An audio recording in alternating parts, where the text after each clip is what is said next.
Let's check in with the listeners. Hey, listeners. Hey, listeners. Listeners, remember you can always reach us at the email address gamescoop@ign.com, just like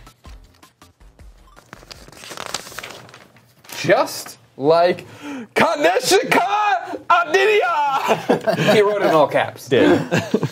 Or she. Yes. Sony Santa Monica suffered layoffs yesterday. Right. Our friend here, Kanish, says Sony Santa Monica has been a very successful studio making blockbuster games like the God of War series, and it is owned by a corporate giant like Sony, but it has recently laid off a certain number of its employees. My question is, given the fact that even a hugely successful studio backed by a major company cannot withstand just a single underperforming game like God of War Ascension, what possible incentive is there for truly gifted developers or designers to be a part of such an incredibly volatile industry? Do you guys think this uncertainty will drive away talent or prevent others to be from being part of the gaming industry? Okay. So we're on the outside Yeah. of this whole thing. Yeah. We don't know what teams people were laid off from. We don't know exactly. We don't know if it was related to one underperforming God of War. There's a lot of factors here that people take for granted. The rumor is that the studio is working on 2 projects, Right. and then one of those 2 projects got canceled. Correct. And that's what caused these layoffs. Right.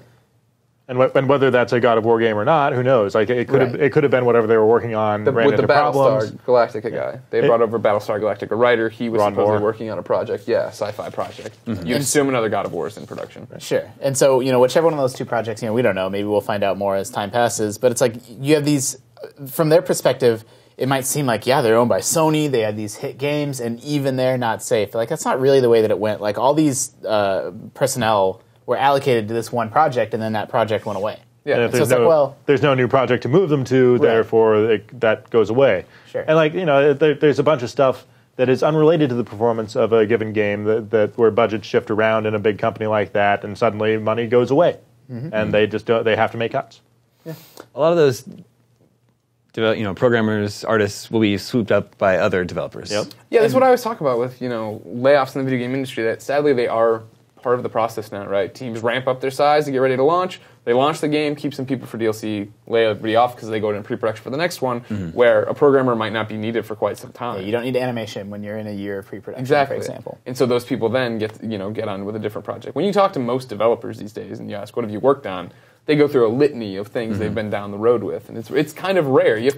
You do all these little projects here and there to work your way up to this one project you get on where you're not even on the project, you're part of a company and you're overseeing what they're doing or helping other developers, animators. But is it a disincentive? Absolutely, it is. There's a lack of stability. Sure. But a lot of people are in this business because they want to make games, and and they'll suffer through that in order to do it. I also think if you have design talent or talent in whatever your discipline is, being on a big team like that, I have friends that are on big teams that seem okay with it, but it just seems like what's your impact when you're one of 300 dudes making a God of War game, or 1,000 dudes making an Assassin's Creed game? Yeah. Like, what's your individual contribution? Like, you're a human being that presumably has talent and these creative impulses, and then you're texturing rocks in the next Uncharted for a year. So maybe they start their own studio and make the next Gone Home, right? Yeah. Sure. That's why I definitely think these smaller team sizes are appealing from a development, at least from the standpoint of a developer. It can be hard to make money at that too. But a lot of those guys will that form those small companies have been through the big development project mill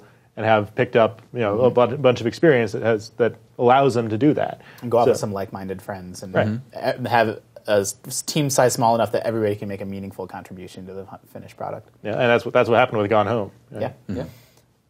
Kanishk also says, many thanks for such an entertaining show. You guys truly are the view of the gaming world. That's kind of a compliment, I think. Yeah, that's how we self-identify. That's a talk is what I said. I should probably go home.